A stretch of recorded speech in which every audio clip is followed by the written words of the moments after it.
you are not regularly consumed with self-doubt, it means you're not doing anything new. If you're not questioning yourself, if you're not going, oh gosh, I don't really know if I can handle this, you're just doing the same things you've done before. We want to accept self-doubt as a friend. Like, that's why I titled this, Is Self-Doubt Your Friend? Because in some ways it's your little signal of like, oh, this is new, this is exciting, this is terrifying. So yay. Right? So notice that as a moment of celebration of like, hey, I am not sitting stagnant in my life. I am not doing the same things I've done 47 bazillion times before. I am doing something I have never done before, or I'm doing something I've done before, but I'm doing it in a new way. So yay, celebrate that, right? Aubrey says that's an aha for me. Yes. And tell it to your friends and family, those of you who had kids. Like, of course you're going to be nervous when you've never done something before. Of course you're going to be nervous when you're trying out something new. How would you not be? Again, if you weren't nervous, it wouldn't be something new. It's not a stop sign. Self-doubt is not a stop sign. Self-doubt is a caution children at play sign. Self-doubt says, slow down, notice what's happening around you, and maybe find the play in this. Find the experimentation, find the spirit of joy, find the like, oh, that's kind of fun. Oh, that's different. Oh, that's yee. Right? Stage fright is not a sign that you should not go on stage. It is a sign that you are about to go on stage. Again, I wanted to talk about this because, y'all, I had a week like you would not believe. I'm doing the final edits of my book, The 15-Minute Method, which is coming out in June. Yay! Very exciting. And I got the edits back from the editor. There's not that many edits, and the ones that are not that major. It's fairly simple process for me. And somehow I got consumed by self-doubt. And not just self-doubt. Like, I was sitting thinking to myself, I don't think this book is publishable. I made a terrible, terrible mistake. I wonder if I can get out of the contract. That's how deep my self-doubt was I was like, I wonder if I can just not publish this book. I wonder what the penalty would be if I just said, no, I'm not going to put my name on this. Luckily, this is not my first rodeo. So while I took myself seriously in that I understood I was having some really deep feelings, I also didn't totally believe my own rap. And I did the things that I'm going to suggest you do. So here's how to work with self-doubt, even when it seems paralyzing. One is clarify how profound is your self-doubt, like on a scale of 1 to 5. Because if it's anywhere between 1 to 3, I would just keep going anyway. Of course, you're self-doubting. It's something new. Proceed with caution, find the play, keep going. If, however, it's up more like around the 4 or 5 mark, where you're really considering like, maybe I should back out, maybe I should quit this thing, maybe I should not do this at all, maybe I should get a refund, that level of self-doubt where you're really thinking about pulling the plug on something, recognize that you need help. Again, another great opportunity, like, oh, yay, help. And help is available. I promise you, help is available. So you want a reality check with some trusted advisors. The best offense is a good defense. That's a sports metaphor, y'all. And write down, like, who are 2 or 3 of my most trusted advisors, of people that I love and respect and that I feel love and respect me and that would never lie to me and that I would never lie to them. Like, who are those people? They may be in your family. They may not be in your family. They may be in your circle of friends. They may be in your circle at work. But you know, and sometimes they're not even people that you know that well. You know, I used to have a friend at church who was probably 50 years older than me. And I would often go to that person with self-doubt, with questions. And even though we weren't intimate friends, I really trusted their judgment. So who is on your trusted advisors list? I'm very fortunate because on mine is my sister. So I let her know how I was feeling. And she said, well, does anyone else have concerns about this? Has anyone else expressed concern about the quality of the book or releasing the book? And I said, no. And she goes, right, and you got the manuscript back with their notes and comments, right? I said, yeah. And she goes, and were any of those notes and comments like intense, hardcore, big changes? I said, no. She's like, okay, so can we say this is only happening inside of your mind? And I said, yeah, we can say this is only happening inside of my mind. She's like, all right. And that was really her contribution to it. She was like, she didn't have much to say after that. She's like, just notice you're the only one having this thought.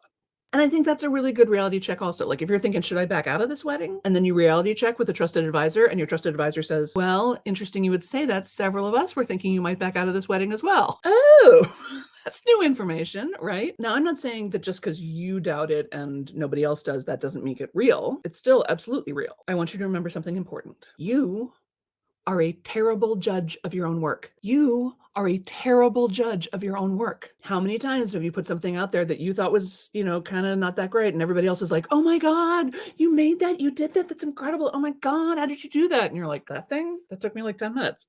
Yeah, because you're a terrible judge of your own work. Here's the process. On a scale of 1 to 5, how intense is my self-doubt?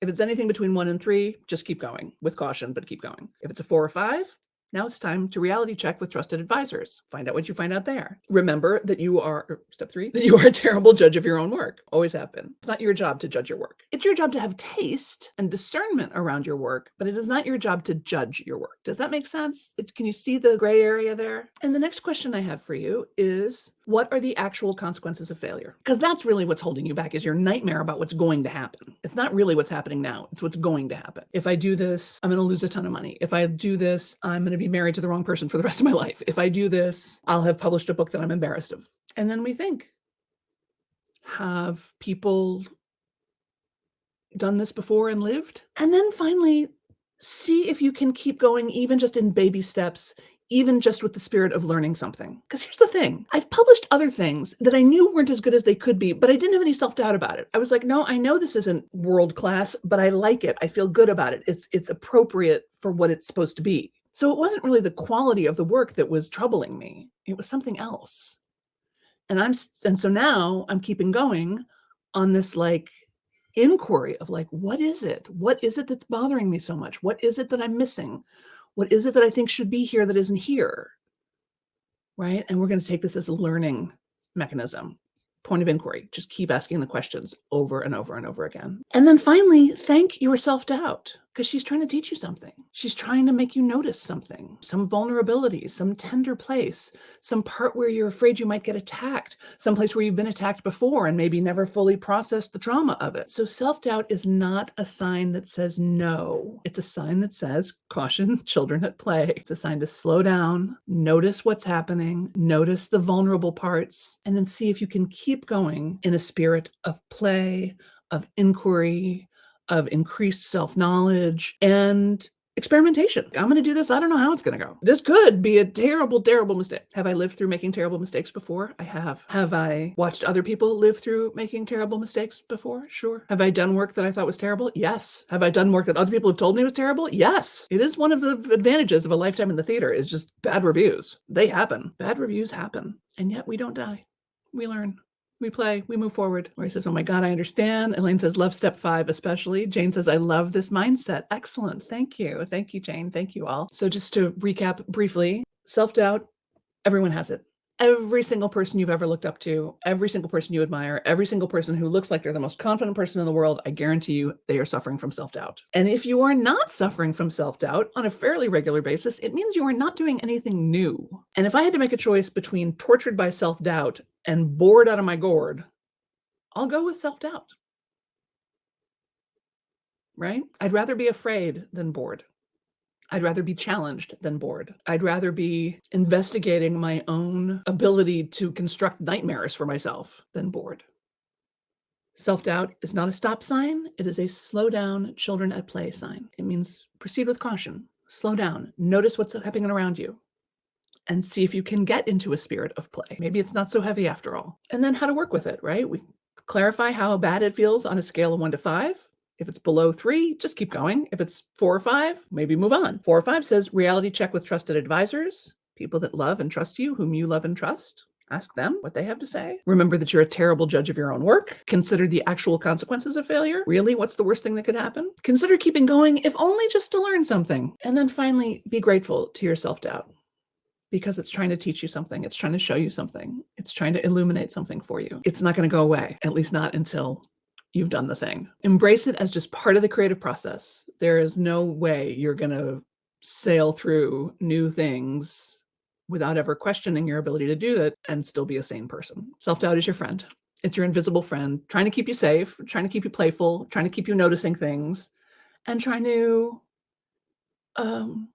hold space for you for you to baby yourself a little bit while you try these new things. Thank you so much for being here, everybody. This has been super fun. If you do not yet have the Real Life Planner, which can help you prioritize your things, it's a downloadable 7-day planner that you can just print out for yourself, and it comes with a training. I designed it for my big old crazy life. You go to the realsambennett.com/real-life-planner. You can get it for free. Let me know if it helps you move forward on the things that are scaring you. And remember that most of the things that scare us are just princesses in disguise waiting to see us once beautiful and brave. Let's inhale, 2, 3, 4. Hold, 2, 3, 4, 5, 6, 7. Exhale, 2, 3, 4, 5, 6, 7, 8. Thanks, everybody. Thanks so much for being here with me. I'm so grateful to you. Bye.